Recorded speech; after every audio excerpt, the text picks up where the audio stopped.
അല്ല, ഈ K M ഷാജിക്ക് അദ്ദേഹത്തിൻ്റെ വ്യക്തിഗതമായ അഭിപ്രായം ഉണ്ടാവും. പക്ഷേ സാക്ഷാൽ ഇന്ദിരാഗാന്ധി അജ്മീർ ദർഗയിലടക്കം ചാദർ വിരിക്കുന്നതിൻ്റെ, വാജ്പേയിയും എൽ കെ അദ്വാനിയും അവിടെ പോയി ചാദർ വിരിക്കുന്നതിൻ്റെ എത്രയോ വാർത്തകൾ നമ്മൾ കണ്ടിട്ടുണ്ട്. കെ കരുണാകരൻ മാതാമൃതാനന്ദമയ്യായിട്ട് കൂടിക്കണ്ടതിൻ്റെ വാർത്തകൾ നമ്മൾ കണ്ടിട്ടുണ്ട്. അവരൊക്കെ ആരൊക്കെയാണ് അവരെ ആരാധ്യയായിട്ട് കാണുന്നത് എന്നുള്ള കാര്യത്തിൽ വ്യത്യസ്തതകളുണ്ടാവും. പക്ഷേ അവരൊക്കെ സമൂഹത്തിൽ പല ആളുകളും ആരാധ്യരായിട്ട് കാണുന്ന വ്യക്തികളാണ്. അവരൊക്കെ ആയിട്ട് മുഖ്യമന്ത്രിക്കും പൊതുപ്രവർത്തകർക്കൊക്കെ ബന്ധപ്പെടേണ്ടി വരും, കാണേണ്ടി വരും. അത് വിശ്വാസപരമായ കാര്യങ്ങളായിട്ട് എങ്ങനെ ബന്ധപ്പെടും? മുഖ്യമന്ത്രി എന്നാൽ സമൂഹത്തിലെ, ഈ നാട്ടിലെ, കേരളത്തിൻ്റെ പൊതുവായ പ്രതീകമാണ്. ആ പ്രതീകത്തിന് പല ആളുകളെയും കാണേണ്ടി വരും. അതിലൊക്കെ എന്താ വാർത്ത എന്ന് പോലും മനസ്സിലാവുന്നില്ല.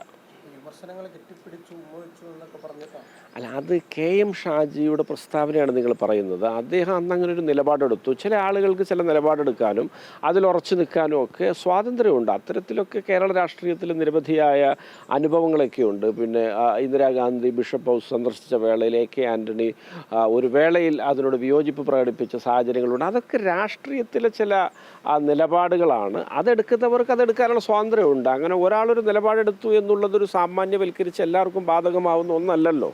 കോൺഗ്രസ് പാർട്ടിക്ക് ഏതായാലും അത്തരത്തിലൊരു നിലപാടില്ല. കോൺഗ്രസ് പാർട്ടി സമൂഹത്തിലെ വ്യത്യസ്ത ധാരകളിലുള്ള ഇത്തരത്തിൽ ആത്മീയ രംഗത്ത് പ്രവർത്തിക്കുന്നവരടക്കമുള്ള ആളുകളോടൊക്കെ നല്ല ബന്ധം പുലർത്തി അവരുമായിട്ടുള്ള ബന്ധം സമൂഹ നന്മക്ക് പ്രയോജനപ്പെടുത്തി മുന്നോട്ട് നീങ്ങുന്ന രാഷ്ട്രീയ ശൈലി അനുവർത്തിച്ചു പോരുന്ന ഒരു രീതിയാണ് കോൺഗ്രസ് പാർട്ടിക്കുള്ളത്.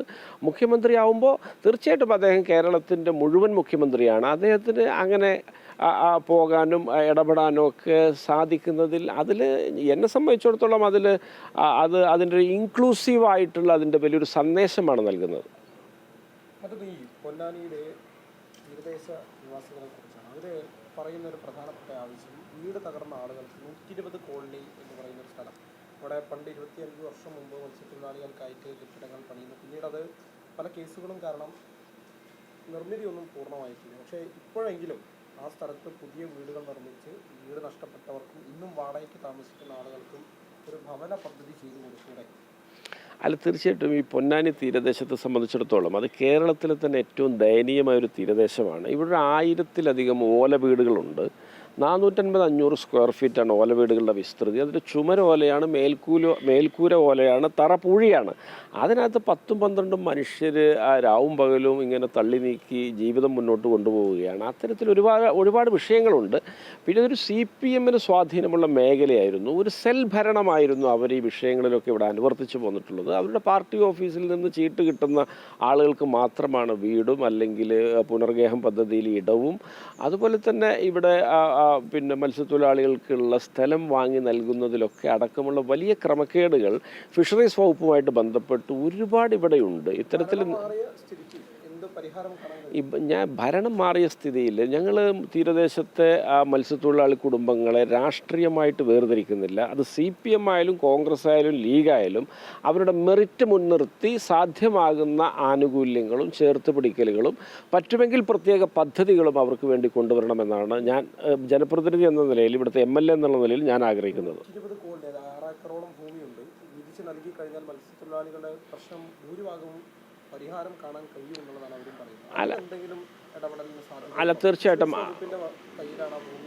തീർച്ചയായിട്ടും അത്തരം കാര്യങ്ങളെക്കുറിച്ച് ഗൗരവതരമായ ആലോചനകൾ വേണം. നിങ്ങളൊക്കെ അത്തരം വിഷയങ്ങളിൽ ഇടപെടുന്നതിൽ വലിയ സന്തോഷമുണ്ട്. നമുക്ക് ആ ഭൂമി എങ്ങനെ മത്സ്യത്തൊഴിലാളി കുടുംബങ്ങൾക്ക് പാർപ്പിടമില്ലാത്ത, വീട് വെക്കാൻ സ്ഥലമില്ലാത്ത കുടുംബങ്ങൾക്ക് നൽകാൻ പറ്റുമെന്നുള്ളതിനെക്കുറിച്ച് ഗൗരവമായിട്ട് ആലോചിക്കേണ്ടതുണ്ട്. തീർച്ചയായിട്ടും ആ വിഷയം ഗൗരവമായ പരിഗണനയിലുണ്ട്. സാമൂഹ്യ വിരുദ്ധരുടെ ശല്യം രൂക്ഷമായി പ്രദേശവാസികൾക്ക് ഒരു തരത്തിൽ സ്വൈര്യജീവനം നടത്താൻ കഴിയുന്നില്ല എന്നാണ്. അല്ല, തീർച്ചയായിട്ടും അതിൻ്റെ ഒരു ഏറ്റവും വലിയ ദയനീയത എന്തെന്ന് വെച്ചാൽ അതൊക്കെ ഒരു കോഴിക്കൂടുകൾക്ക് സമാനമായ അല്ലെങ്കിൽ കാലിത്തൊഴുത്തുകൾക്ക് സമാനമായ ചെറിയ കോൺക്രീറ്റ് ചത്തുരങ്ങളാണ് അവിടെ നിർമ്മിച്ചത്. ആ നിർമ്മിച്ച ആളുകളുടെയൊക്കെ മനോനിലയാണ് ഞാൻ ആലോചിച്ചു പോകുന്നത്. കാരണം ഒരു മനുഷ്യർക്ക് വാസയോഗ്യമല്ലാത്ത 350-400 സ്ക്വയർ ഫീറ്റ് വിസ്തൃതിയുള്ള 8 അടി ഉയരമുള്ള ഓരോ കോൺക്രീറ്റ് കൂടാരങ്ങളാണ് അവിടെ നിർമ്മിച്ചു വെച്ചിട്ടുള്ളത്. അതിലേക്ക് എങ്ങനെ മനുഷ്യന്മാർ താമസിക്കുക? ഇതൊക്കെ പൊതുപണം ധൂർത്തടിച്ചതാണ്, പാഴാക്കി കളഞ്ഞതാണ്. അവർക്കൊക്കെ ഇതിനെ നിയമ നടപടികൾ സ്വീകരിക്കണമെന്നാണ് എൻ്റെ അഭിപ്രായം.